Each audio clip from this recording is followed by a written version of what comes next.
Das Rätsel, wie Prinzessin Diana starb, fasziniert die Welt seit mehr als einem Jahrzehnt. War sie das Opfer eines Unfalls oder etwas Schlimmerem? Eine britische Jury aus 6 Frauen und 5 Männern muss darüber entscheiden. Diese Woche fuhren 3 Busse mit dem Untersuchungsrichter und seinen Geschworenen nach Paris, um den Alma-Tunnel zu besichtigen, den Ort, an der das Auto mit Diana und Dodi Fayed verunglückte. Es ist nun 10 Jahre her, dass wir diese schockierenden Bilder zum ersten Mal sahen, den zerstörten Mercedes. Die Trauernden, die ihnen in Paris die letzte Ehre erwiesen. Das tragische Spektakel der Beerdigung in London.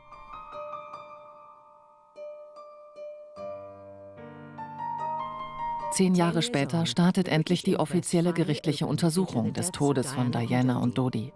Sie wird rund 10 Millionen Pfund kosten und 6 Monate dauern. Das Gericht hat sich ungewöhnlich offen gezeigt und viel ungesehenes Videomaterial von den letzten 12 Stunden von Diana veröffentlicht. Es ist nun möglich, die Geschichte dieser Nacht minutiös nachzuerzählen. Die Aufnahmen zeigen kleine Details, wie zum Beispiel, dass Dodi und Diana fast 8 Minuten lang Händchen hielten, bevor sie ins Auto stiegen.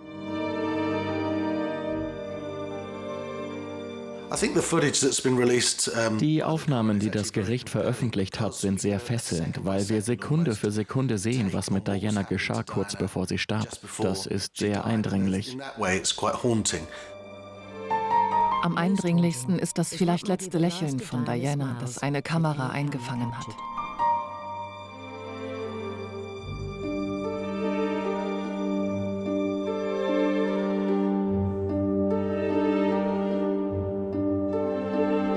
Der Untersuchungsrichter hat eine Liste mit 20 möglichen Fragen erstellt, die die Geschworenen prüfen müssen.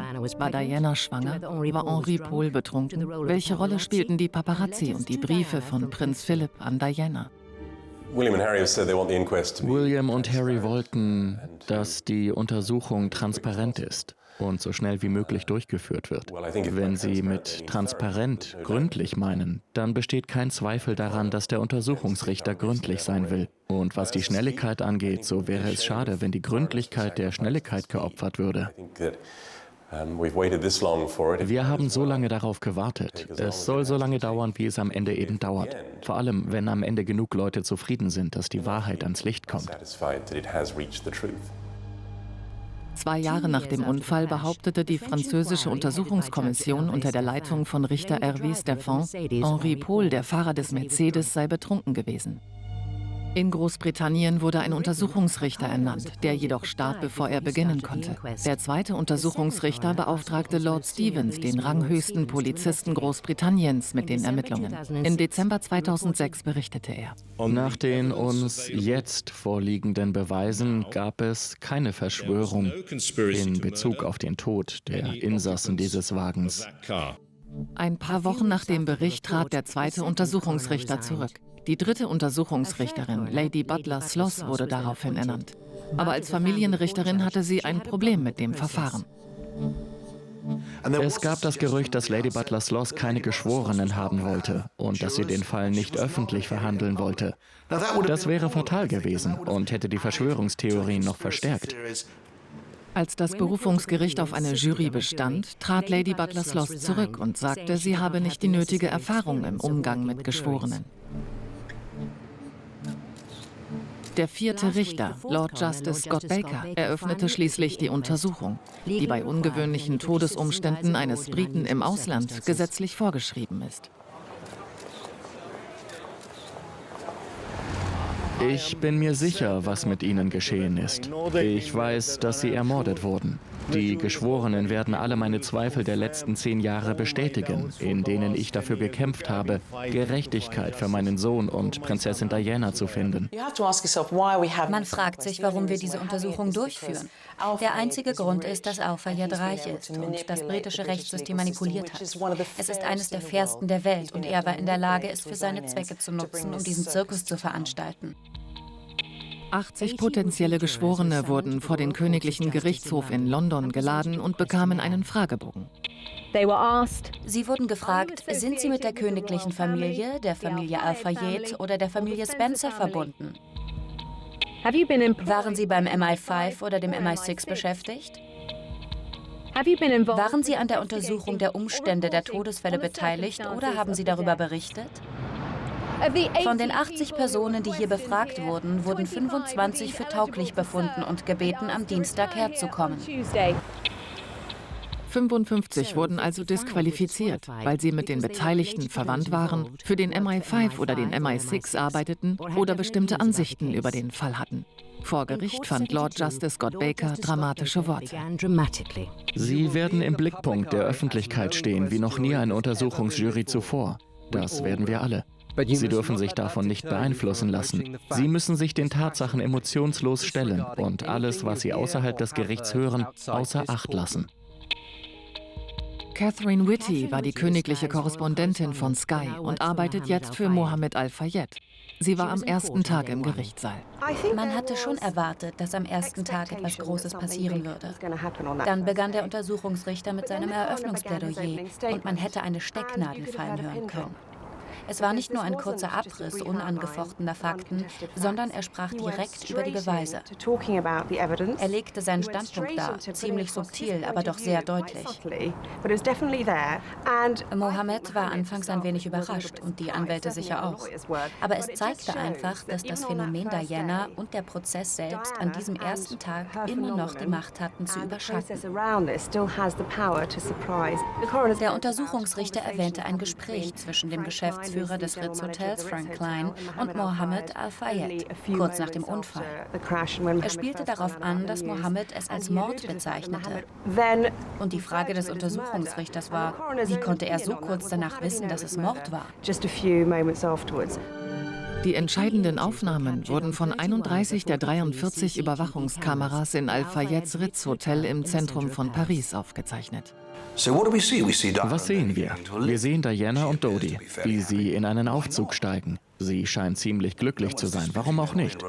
Niemand hat bestritten, dass sie eine Beziehung hatten, und so sind Menschen dann eben. Sie glaubten, dass alles organisiert ist und sie zum Hinterausgang des Hotels gehen, um zu Dodis Wohnung zu fahren. Sie ahnten nicht, dass sie Minuten später tot sein würden. Von den 20 offensichtlichen Fragen, die bei der Untersuchung berücksichtigt wurden, war eine dominierend. War die Fahrtüchtigkeit von Oripol durch Alkohol oder Drogen beeinträchtigt? Guten Abend. Die Pariser Staatsanwaltschaft hat bekannt gegeben, dass der Fahrer des Wagens, in dem Prinzessin Diana tödlich verletzt wurde, einen illegalen Blutalkoholspiegel hatte. Er soll mehr als 3-mal über dem französischen und mehr als 2-mal über dem britischen Grenzwert gelegen haben. Eine der interessantesten Aufnahmen wurde vor 4 Jahren auf Channel 5 gezeigt. Um 11 Minuten nach 11 gelingt es Henri Paul, dessen Alkoholwert angeblich 3-mal so hoch war wie in Frankreich erlaubt, sich beide Schnürsenkel zu binden. Er geht in die Hocke, wechselt vom rechten auf den linken Fuß und steht ohne fremde Hilfe auf. Für mich sah er ziemlich nüchtern aus. Ich glaube, für jeden, der sich das Filmmaterial ansah. Er wirkte klar und nicht wie jemand, der betrunken war. Und ganz sicher nicht wie jemand, der sturzbetrunken war, wie die Zeitungen nach dem Unfall berichteten. Der Bericht von Lord Stevens besagt, dass Henri Paul im Hotel herumlief und sich offensichtlich normal benahm, ohne Anzeichen dafür, dass er unsicher war. Aber das Problem war, dass die Blutproben von Henri Paul einen hohen Alkoholgehalt aufwiesen. Wenn die Geschworenen davon überzeugt sind, dass Henri Paul nicht betrunken war, würden alle früheren Urteile in Frage gestellt. Der Untersuchungsrichter wies die Geschworenen darauf hin. Dass Beweise möglicherweise gefälscht wurden, um zu suggerieren, dass Henri Paul betrunken war, obwohl er es nicht war. Bei der Untersuchung von Dianas Tod hob der Richter hervor: Ob und wenn ja, aus welchen Gründen fürchtete die Prinzessin von Wales um ihr Leben? Im Oktober 1996 äußerte Prinzessin Diana in einem Brief an ihren Butler die Befürchtung, dass sie bei einem Autounfall sterben könnte. Ich sitze hier im Oktober an meinem Schreibtisch und sehne mich danach, dass mich jemand in den Arm nimmt und mich ermutigt, stark zu bleiben und den Kopf nicht hängen zu lassen. Diese besondere Phase in meinem Leben ist die gefährlichste. X plant einen Unfall mit meinem Auto, Bremsversagen und schwere Kopfverletzungen. Bei der Untersuchung verlas der Gerichtsmediziner eine Aufzeichnung eines Gesprächs, das Diana 1995 mit ihrem Anwalt geführt hatte, dem verstorbenen Lord Mishcon. Ich sagte ihrer königlichen Hoheit, dass, wenn sie wirklich glaubte, ihr Leben sei bedroht, die Sicherheitsmaßnahmen auch in Bezug auf ihr Auto erhöht werden müssten. Ich konnte nicht glauben, dass diese angebliche Verschwörung wahr sein könnte und suchte das Gespräch mit Commander Jephson, der überraschenderweise sagte, dass er die Befürchtung für durchaus möglich hielt. Man bekam eine Vorstellung davon, wie schlau sie war, wenn sie auf einige der Gerüchte, die über ihre geistige Gesundheit in Umlauf waren, mit Humor reagierte. Ich kann mich erinnern, dass sie in einer Rede bei einer Spendenveranstaltung etwas aufgriff, das am Morgen in den Schlagzeilen stand. Sie sagte: Ich hoffe, dass ich zum Ende meiner Rede kommen darf, bevor die Männer in weißen Kitteln kommen, um mich abzuholen. Das sorgte für viel Gelächter. Ich kann ehrlich sagen, dass ich als jemand, der so lange mit Diana zusammengearbeitet hat und davor mit ihren beiden Söhnen, Diana als sehr besonnene Person erlebt habe. Sie arbeitete unter extremen Bedingungen, nicht zuletzt wegen der Öffentlichkeit, sondern auch wegen ihrer sehr unglücklichen Ehe. Ich habe nie Anzeichen dafür gesehen, dass sie labil, verrückt oder paranoid war. Im Juli 1997 hatte Diana sich aus ihrer unglücklichen Ehe gelöst und lebte ein Singleleben. Mohammed Al-Fayed lud Diana und ihre Söhne nach Saint-Tropez in Südfrankreich ein. Hier begann ihre Romanze mit Dodi. 3 Wochen später kehrte Diana ohne ihre Kinder zurück, um auf die Johnny Call zu gehen, die 12 Millionen Pfund Yacht der Familie Al-Fayed.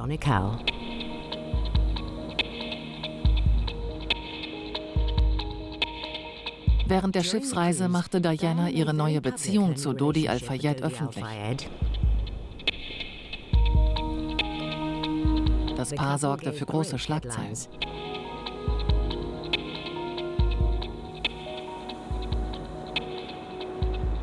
Prinzessin Diana schwankte zwischen dem Posieren für Fotos und dem Bitten um Privatsphäre.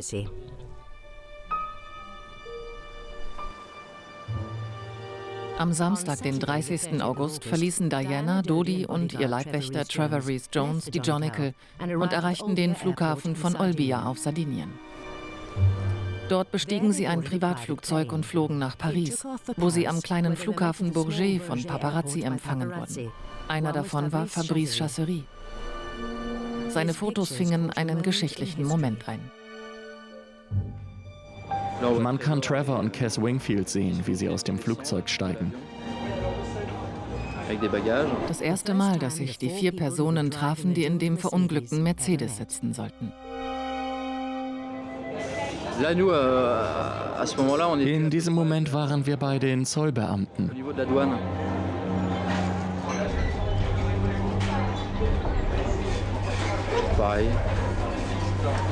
Sie können Henri Paul hier sehen. Dodi stand nahe bei Henri Paul, dem stellvertretenden Sicherheitschef des Ritz. Henri Paul war ein Mann mit einer komplizierten Vergangenheit. Und das führt zu einer weiteren Schlüsselfrage bei den Untersuchungen. War der britische oder ein anderer Sicherheitsdienst in die Kollision verwickelt? Henri Pauls engster Freund sagte während der Untersuchungen aus, dass Paul nie von Sicherheitsdiensten bezahlt wurde, aber mit ihnen in Verbindung stand. Das stimmte mit dem überein, was er uns 2003 sagte. Ich habe immer gewusst, dass Henri Paul Kontakte zu den Geheimdiensten hatte. Aber im Zusammenhang mit seiner Arbeit, nicht mit Verrat oder Unternehmungen auf eigene Rechnung. Das ist nur ein Hirngespinst. War es die Tatsache, dass er den Job in dem Hotel hatte? Der brachte ihn in Kontakt mit dem britischen Geheimdienst und mit allen möglichen, zum Beispiel israelischen. Das Hotel hatte Kunden aus aller Welt. Lord Stevens sagte, dass einer der französischen Geheimdienste bestätigte, dass Paul ihnen bekannt war und mit Nachforschungen in Hotelkreisen beauftragt war. Aber was den MI6 betrifft? Wir haben 3 Wochen beim MI6 verbracht und uns die Unterlagen angesehen. Wir durften überall hingehen und haben all ihre Unterlagen so intensiv untersucht, wie es in diesem Land noch nie erlaubt war. Wir haben keine Spuren gefunden, die von Henri Pohl stammen. Wir haben auch keine Spuren gefunden, die die Theorie der Verschwörung zum Mord und der Verwicklung dieser Organisationen in diesen Prozess bestätigen würden. Am Samstag begleitete Henri Pohl Diana und Dodi, als sie die Villa Windsor in der Nähe von Paris besuchten. Sie war früher im Besitz des Herzogs und der Herzogin von Windsor. Nun gehörte sie den Al-Fayeds. Sie war sich bewusst, dass sie eine potenzielle Herzogin von Windsor war. Eine Art schwarzes Schaf, das man sehr genau beobachten würde. Es gefiel ihr, sie ein wenig zu verärgern. Ich glaube, sie genoss es, wie sehr die Affäre mit Dodi alle im Buckingham-Palast verärgerte. So war es auch. Ein wenig Spaß an Vergeltung lag in ihrer Natur. Diana und Dodi fuhren dann zu einem anderen prächtigen Anwesen der Al-Fayeds in Paris, dem Ritz-Hotel. Neue veröffentlichte Aufnahmen der Ereignisse geben einen bemerkenswerten Einblick in die letzten Stunden des Paares. Um 16:55 Uhr schreiten sie durch die Lobby. Hinter ihnen ist Trevor Rhys-Jones. Eine Minute später kommen Diana und Dodi aus dem Serviceaufzug und gehen in die beste Suite des Ritz, die Suite Imperial. Vor 10 Jahren kostete eine Nacht hier 5.000 Pfund. Um 17:40 Uhr verlässt Dodi das Hotel. Henri Pohl öffnet ihm die Tür von einem Auto des Ritz-Hotels. Dann wird Dodi zu Repossi gefahren, einem der besten Juweliere in Paris, gleich auf der anderen Seite des Place Vendôme. Was folgt, wirft ein Schlaglicht auf 2 Schlüsselfragen der Ermittlungen.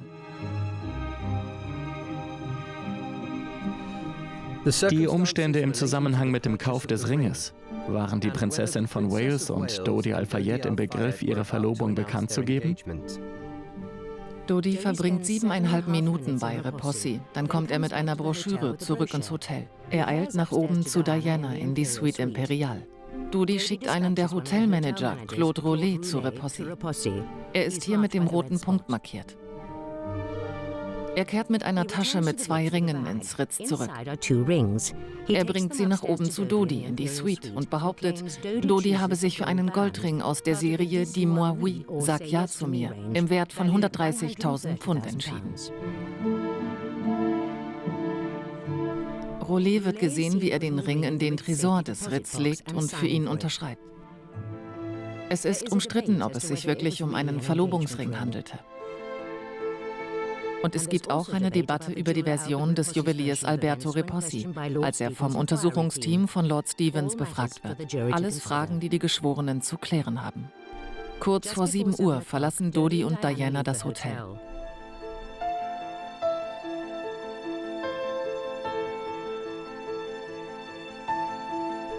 Henri Pohl stellt das Auto am Hinterausgang ab und verabschiedet sich ins Wochenende.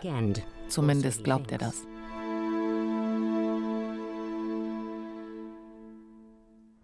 Weder die französische Polizei, noch Lord Stevens, noch der MI6, noch der französische Geheimdienst haben es in mehr als 10 Jahren geschafft, einen der Schlüsselmomente zu durchleuchten. Wo hielt sich Henri Pohl am 30. August 1997 zwischen 19 und 22 Uhr auf? Währenddessen gingen Dodi und Diana zu Dodis Wohnung in der Rue Arsène-Houssaye Nummer 1 in der Nähe der Champs-Élysées und tranken Champagner. Dodi hatte für 21:30 Uhr einen Tisch in einem schicken Pariser Restaurant reserviert. Aber um 21:40 Uhr stornierte er, weil draußen eine große Menschenmenge war. Also beschlossen sie, zum Abendessen ins Ritz zurückzukehren, wo sie entspannt sein konnten. Laut der Videoaufzeichnung kamen sie gegen 10:10 ins Ritz. Dodi soll angespannt gewirkt haben, denn die Anwesenheit der Paparazzi habe ihn beunruhigt. Weil das Paar unerwartet zurückgekommen ist, wird Henri Pohl angerufen und fährt in seinem Mini vor dem Hotel vor. Der rote Punkt kennzeichnet ihn. Die Außenkamera zeigt an, dass es 9 Minuten nach 10 ist. Als er reinkommt, sagt die Innenkamera, dass es 7 Minuten nach 10 ist. Es gibt kleine Diskrepanzen bei den Zeitangaben der Kameras. Das Überwachungsmaterial hat tatsächlich so viel gezeigt. Einer der interessanten Punkte war, dass wir, sobald Henri Paul ins Hotel zurückgekehrt war, sehen, wie er mit dieser Autoritätsausstrahlung, die er hatte, zur Bar geht. Er wurde zurückgerufen. Wir wissen nicht genau von wem, aber jetzt war er wieder bei der Arbeit. Er war davor außer Dienst. Es gibt diese 2 oder 3 Stunden, in denen wir nicht genau wissen, wo er war. Um 22:20 Uhr wird Dodi im Gespräch mit dem diensthabenden Nachtmanager Thierry Rocher gesehen. Er skizziert Dodi einen Plan, wie er das Hotel verlassen und in seine Wohnung zurückkehren kann. Der Plan war vertraulich, aber Henri Paul war einer der wenigen, der es wissen durfte. 5 Minuten später unterhält sich Thierry Rocher mit Henri Paul und einem anderen Mitarbeiter. Paul winkt dann dem Chauffeur zu, der Dodi und Diana zurück zum Hotel gefahren hatte. 6 Minuten später spricht Henri Paul wieder mit einem der Fahrer.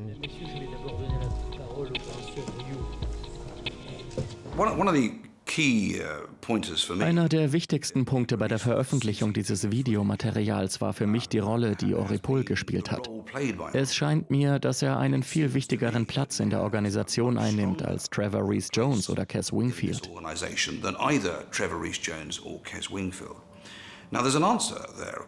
Dafür gibt es eine Erklärung. Henri Paul war ein langjähriges Mitglied des Fayette-Establishments. Er war seit vielen Jahren im Ritz und er stieg auf der Hierarchieleiter im Ritz immer höher. Er hatte diese Beziehung, diesen Kontakt zu Dodi. Die beiden Sicherheitsbeamten hingegen hatten viel weniger zu sagen und warteten auf Informationen von Henri Paul.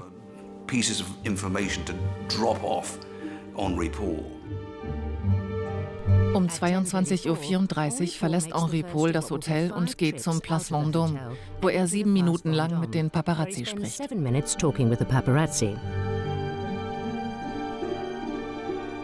Um 22:43 Uhr betritt Henri Paul wieder das Ritz und geht an die Bar, um einen Ricard, einen Likör mit Anis, zu trinken. Eines von 2 Getränken, die er an diesem Abend im Ritz bestellte. Um 23:10 Uhr geht Henri Paul erneut zum Place Vendôme. Er unterhält sich mit dem Fahrer von Dodis Range Rover. Dann geht er zu den Paparazzi.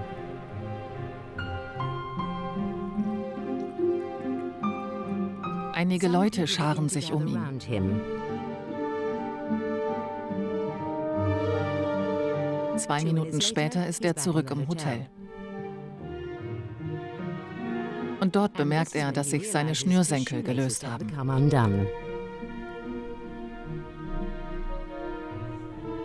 Die Kamera zeigt, dass Henri Paul 44 Sekunden braucht, um seine Schnürsenkel zu binden. Besucher laufen um ihn herum und er spricht mit dem Hotelpersonal.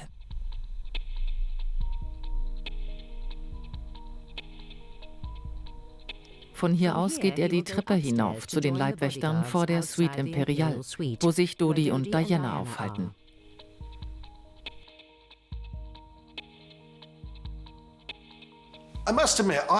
Ich war sehr verwundert, als ich die Bodyguards Wingfield und Rees-Jones vor der Suite Imperial sitzen sah. Ich war überrascht, wie viel Aktivität im Vorraum der Suite war. Ein Grund, warum sie außerhalb der Suite waren, war, dass sie über den Fluchtplan informiert werden sollten. Scheinbar wurde entschieden, dass Kes Wingfield mit einem Auto von vorne und, um die Paparazzi zu täuschen, Trevor Rees-Jones, Diana und Dodi mit Henri Paul von hinten losfahren sollten.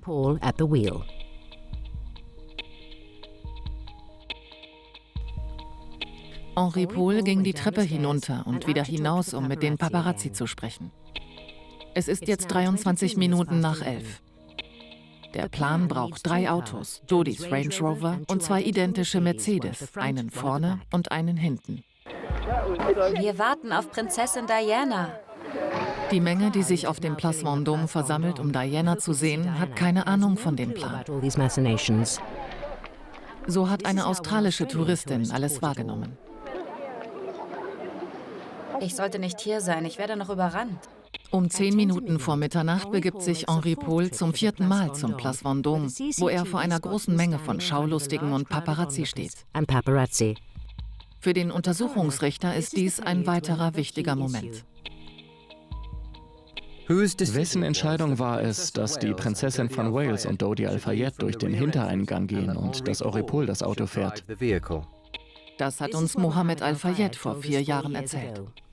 Dodi hatte mich angerufen, es war gegen 0 Uhr. Er sagte nur, ich fahre jetzt in die Wohnung und da sind eine Menge Paparazzi. Ich weiß nicht, was ich machen soll. Der Place Vendôme ist voller Menschen. Ich sagte, bitte, es ist so gefährlich, bleib einfach im Hotel, du brauchst nicht rauszugehen. Und er sagte, ich denke, du hast recht.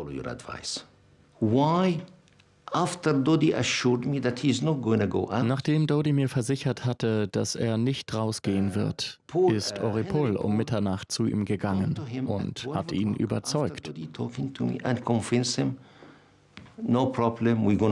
Er sagte, kein Problem, wir gehen durch den Hintereingang, alles ist in Ordnung. Ich kenne den Weg und alles ist vorbereitet. Und Dodi hat seine Meinung geändert. Eine andere Theorie hat Lord Stevens. Der glaubt, dass der Plan mit dem Köderwagen die ganze Zeit Dodis Idee gewesen ist.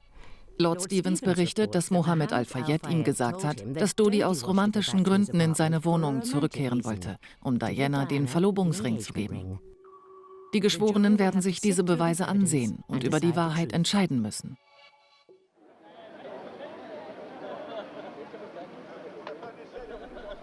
Kurz nach Mitternacht wartete die Menge vor dem Ritz. Der Lockvogel, hier mit einem Bart, betritt das Hotel und geht an Henri Paul vorbei. Zur gleichen Zeit überprüfen die Leibwächter im Obergeschoss, wie Diana und Dodi das Hotel über den Serviceaufzug an der Rückseite verlassen können. Unten hat Henri Paul seine letzte Besprechung mit den Fahrern der Lockvogelwagen. 4 Minuten später sehen wir Prinzessin Diana aus der Suite kommen. Diana und Dodi unterhalten sich mit dem Leibwächter Cass Wingfield. Obwohl es offensichtlich Unstimmigkeiten mit den Leibwächtern über den Fluchtplan aus dem Ritz gab, war die Stimmung nicht angespannt.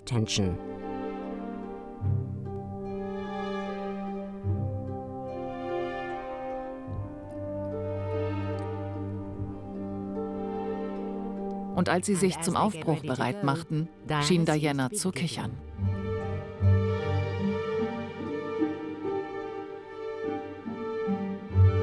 Sie schien sehr entspannt zu sein, als sie die Suite Imperial verließ. Als sie in den Aufzug stieg, war sie recht fröhlich, scherzte mit allen Beteiligten. Niemand schien besonders angespannt.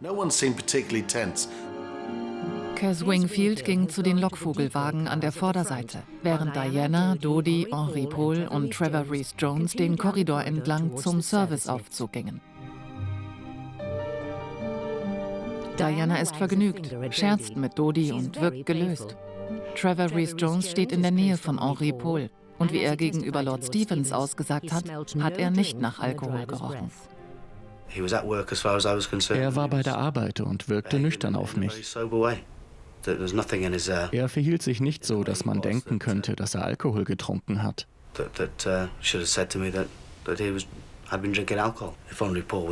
Wenn Henri Paul betrunken war, dann ist er nicht gefahren. Das ist nicht nur eine Sicherheitsfrage, sondern auch einfach der gesunde Menschenverstand. Und selbst wenn die Entscheidung dann schlechte Stimmung verbreitet, dann ist das ebenso.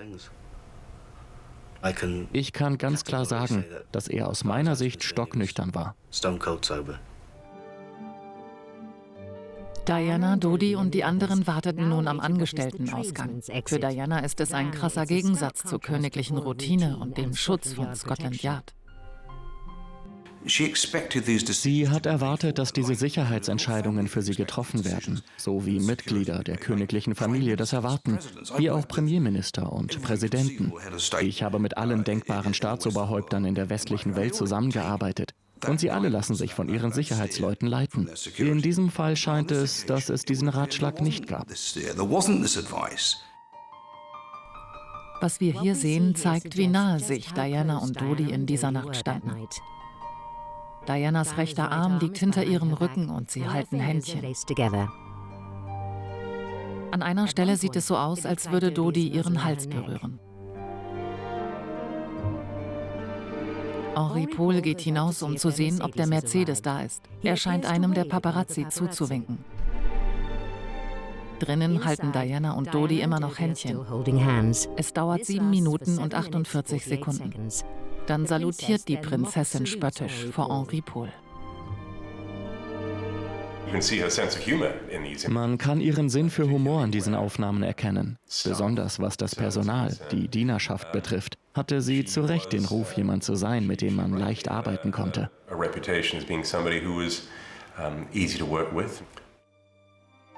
Um 19 Minuten nach Mitternacht kommt der Mercedes endlich am hinteren Teil des Ritz an. Henri Paul, Trevor Rees-Jones, Diana und Dodi gehen zu dem wartenden Fahrzeug. Die Prinzessin scheint ihr Gesicht abzuschirmen. Das Auto fährt los. Vor dem Hotel setzen sich die Lockvogelwagen in Bewegung. Die Paparazzi laufen durcheinander, als sie merken, dass sie getäuscht wurden. Diana und Dodi mit Henri Paul am Steuer haben einen Vorsprung. Die Jagd geht los. Ihre letzten Stunden verbrachte Prinzessin Diana im Ritz Hotel in Paris.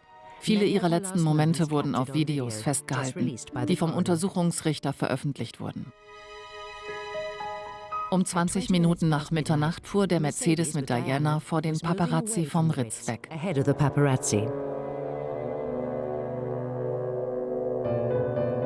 Das Letzte, woran ich mich erinnere, ist, dass wir in das Fahrzeug stiegen, losfuhren und die Paparazzi, die sich hinter dem Hotel befanden, uns folgten.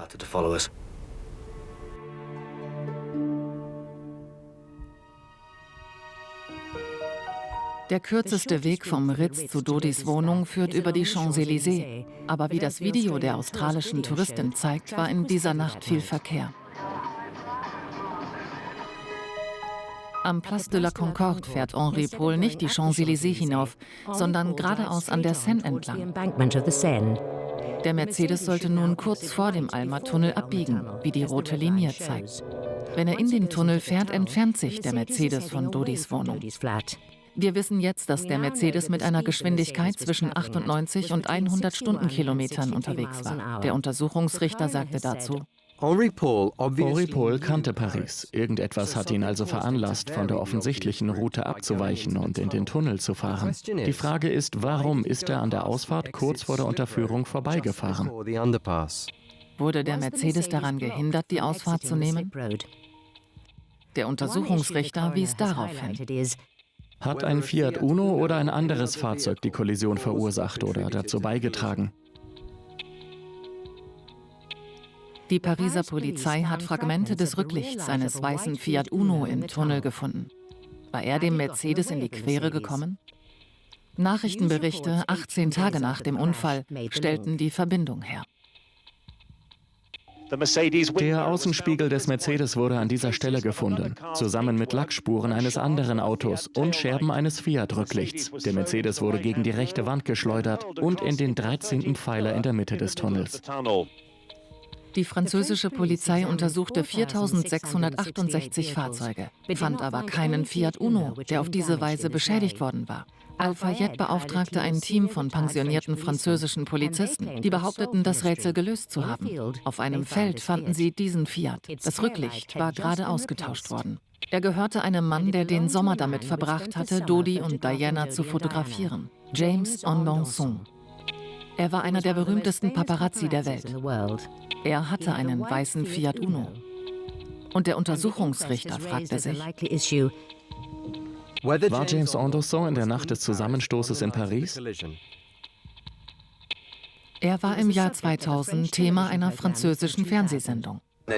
Dieses Auto hat 325.000 Kilometer zurückgelegt.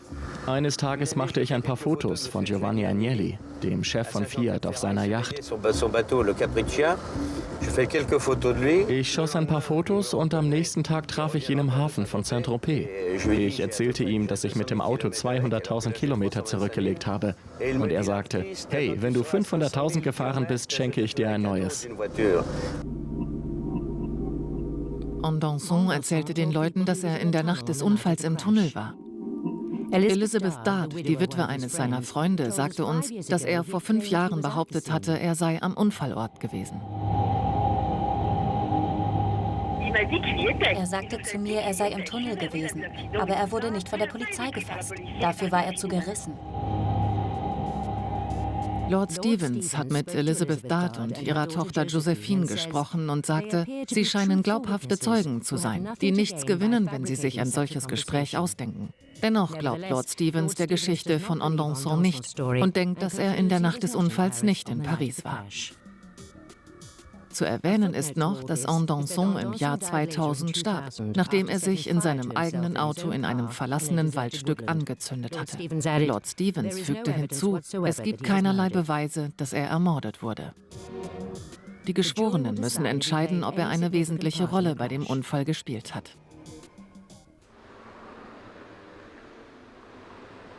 Von der Untersuchung freigegebene Fotos geben einen Einblick in das Geschehen im Alma-Tunnel. 32 Minuten nach Mitternacht waren Dodi Al-Fayed und Henri Paul bereits tot. Prinzessin Diana befand sich in einem kritischen Zustand und wurde von Dr. Maillet erst versorgt, einem französischen Arzt, der durch den Tunnel fuhr. Die Bilder werfen eine weitere Frage auf. Waren die Handlungen der Paparazzi die Ursache des Zusammenstoßes oder haben sie dazu beigetragen? Diese Standbilder zeigen die Paparazzi, die sich im Tunnel herumtreiben. Obwohl Lord Stevens sagte, dass man das Verhalten als moralisch fragwürdig ansehen könnte, gab es keine Beweise dafür, dass sie etwas Falsches getan haben. Aber die französische Polizei verhaftete direkt 7 der Paparazzi und behielt sie über Nacht in den Zellen.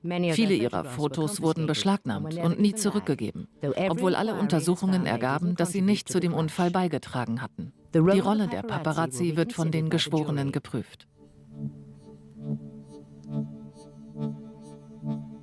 Außerdem müssen sie prüfen, hätte das Leben der Prinzessin gerettet werden können, wenn sie das Krankenhaus früher erreicht hätte? Der Krankenwagen fuhr nicht zur nächstgelegenen Klinik, sondern zum Piti-Salpêtrière, etwa 5 Kilometer entfernt. Es war 1 Stunde und 43 Minuten nach dem Unfall, als Diana im Krankenhaus ankam.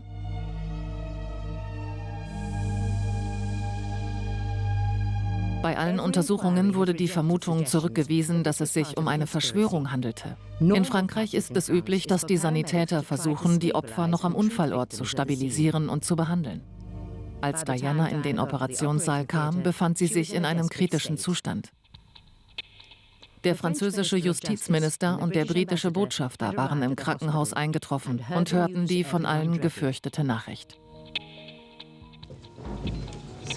Heute Nacht wurde die Prinzessin von Wales Opfer eines Autounfalls. Der Pariser Rettungsdienst war vor Ort und versuchte sofort, sie wiederzubeleben. Aber als sie hier ankam, hatte sie sehr starke Blutungen im Brustkorb. Und dann blieb ihr Herz stehen. Eine Thorakotomie ergab, dass ihre linke Lungenvene gerissen war. Obwohl wir die Wunde verschlossen und sie 2 Stunden lang eine interne und externe Herzmassage erhielt, konnten wir den Kreislauf nicht wiederherstellen. Und wir mussten um 4 Uhr morgens ihren Tod feststellen.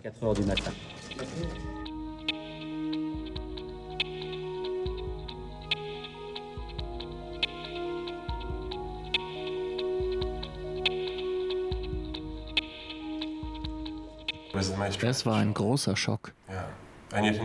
Und man denkt seltsamerweise, ich habe geschrieben, dass ein Teil von mir das Gefühl hatte, dass es unvermeidlich war.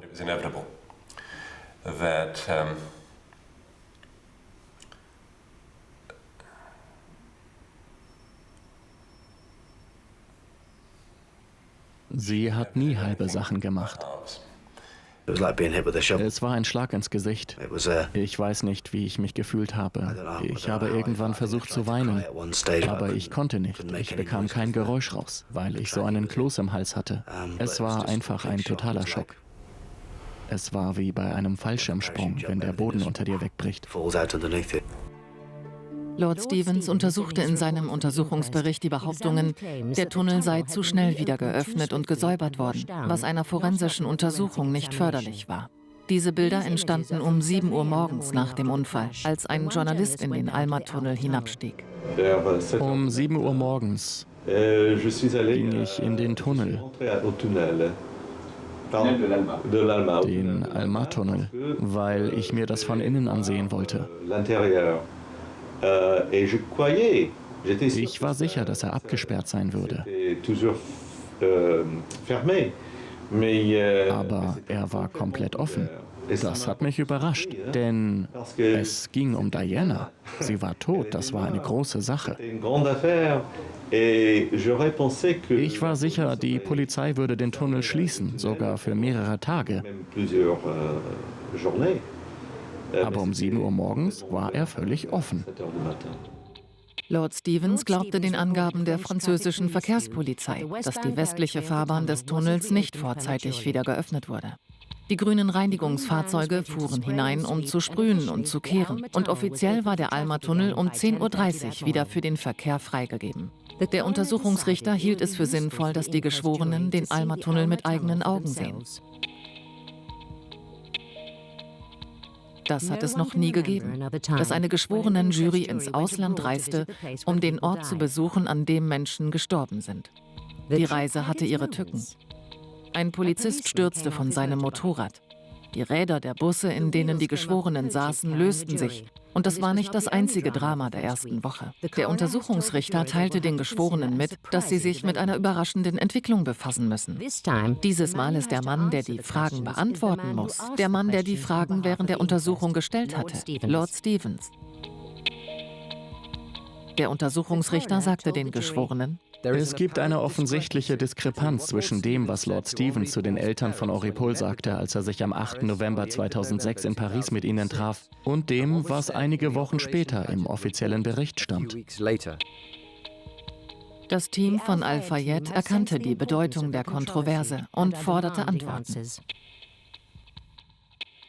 Am 8. November ging Lord Stevens zu den Eltern von Henri Paul und sagte: Machen Sie sich keine Sorgen, Ihr Sohn wird nicht dafür verurteilt, betrunken gefahren zu sein. Einige Wochen später wurde der offizielle Bericht veröffentlicht, wonach Henri Pauls Alkoholspiegel 3-mal so hoch war wie erlaubt und dass er, wenn er noch am Leben wäre, wegen gefährlichen Eingriffs in den Straßenverkehr angeklagt werden würde. Es gibt also 3 Möglichkeiten für diese Diskrepanz, die in den polizeilichen Aufzeichnungen festgehalten ist. Die erste ist, dass er nicht weiß, was in seinem eigenen Bericht steht, was angesichts der Tatsache, dass er 3,7 Millionen Pfund Steuergelder gekostet hat, ziemlich skandalös wäre. Die zweite Möglichkeit ist, dass er die Eltern von Henri Paul angelogen hat, was wiederum schockierend wäre. Und die dritte Möglichkeit ist, dass zwischen dem 8. November und der Veröffentlichung des Berichts etwas passiert ist, das ihn irgendwie dazu gebracht hat, seine Meinung zu ändern. Und das ist es, was die Untersuchung aufklären muss. Wir werden abwarten müssen, welche Beweise Lord Stevens vorlegt. Aber es ist ziemlich seltsam, was er getan hat. Denn in seinem Bericht kommt er eindeutig zu dem Schluss, dass Henri Paul betrunken war. Der Untersuchungsrichter sagte: Ich vermute, dass Lord Stevens aussagen wird, dass er versucht hat, die Eltern von Paul zu beruhigen, dass ihr Sohn nicht komplett besoffen gewesen sei. Ein weiterer Punkt, den der Untersuchungsrichter ansprach, war ein hochexplosives Thema, das die Royals umtrieb. War die Prinzessin von Wales schwanger? Von dem Moment an, als sie starb, stand die Frage im Raum, ob sie schwanger war. Diese Fotoreihe zeigt die letzten Wochen, Stunden, Tage und Minuten von Diana. Ihr Bäuchlein führte zu vielen Spekulationen.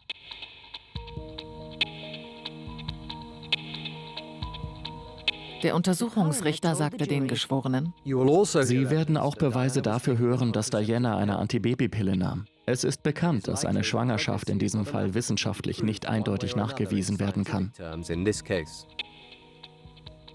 Aber Lord Stevens hatte keine Zweifel. Die Prinzessin von Wales war zu dem Zeitpunkt ihres Todes nicht schwanger. Unsere Schlussfolgerungen wurden durch gerichtsmedizinische Untersuchungen von Blut aus dem Mercedes bestätigt, das wir bei der Rückführung des Wagens in dieses Land gefunden haben. Nach den Aussagen ihrer engen Freunde und Bekannten war sie nicht verlobt und sie war auch nicht im Begriff, sich zu verloben. Dodys Vater glaubt das nicht, aber das müssen die Geschworenen beurteilen.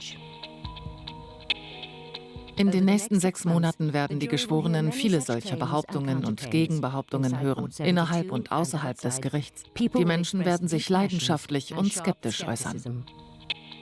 Sie war nicht nur eine Prinzessin, ein hübsches Mädchen, das nebenbei ein bisschen Charity machte. Sie hatte einen enormen Einfluss. Und das ist ein Grund, warum mich diese Untersuchung so wütend macht, wenn ich daran denke, dass man sich so an sie erinnert. Das ist die ultimative Tragödie für Diana. Die Öffentlichkeit, so empfinden ich und auch einige meiner Freunde das, sollte ihr die Möglichkeit geben, in Frieden zu ruhen. Es ist natürlich faszinierend, aber wir normalen Leute werden nie die Wahrheit erfahren. Die Königsfamilie hat Diana rausgeworfen und sich von ihr abgewendet. Es wurde so viel Mist über Diana erzählt. Leute haben sie als psychisch krank bezeichnet. Es war sehr unfair. Und ihre Angst davor, nicht sicher zu sein, muss genau untersucht werden. Und deswegen sind wir hier. Wenn man genau schauen will, was passiert ist, könnte es etwas Ruhe bringen, den juristischen Prozess zu sehen, egal wie lange er dauert, egal wie teuer er ist, egal wie mühsam er zu sein scheint. Es gibt mir das Gefühl, dass, wenn es vorbei ist, wir der Wahrheit etwas näher sind. Die Geschworenen werden sich Zeit lassen und die forensischen Beweise genau anschauen. Ich glaube nicht, dass es so dramatisch wird wie in der ersten Woche. Der Untersuchungsrichter sagte: Die Untersuchung wird auf 6 Monate angesetzt. Sie schauen auf Randgeschichten, die Schlagzeilen erzeugten. Aber was tatsächlich wichtig war, um zu schauen, ob Diana ermordet wurde oder nicht, war nicht greifbar. Möglicherweise lässt es die Geschworenen zurück, ohne dass sie Antworten auf ihre Fragen bekommen.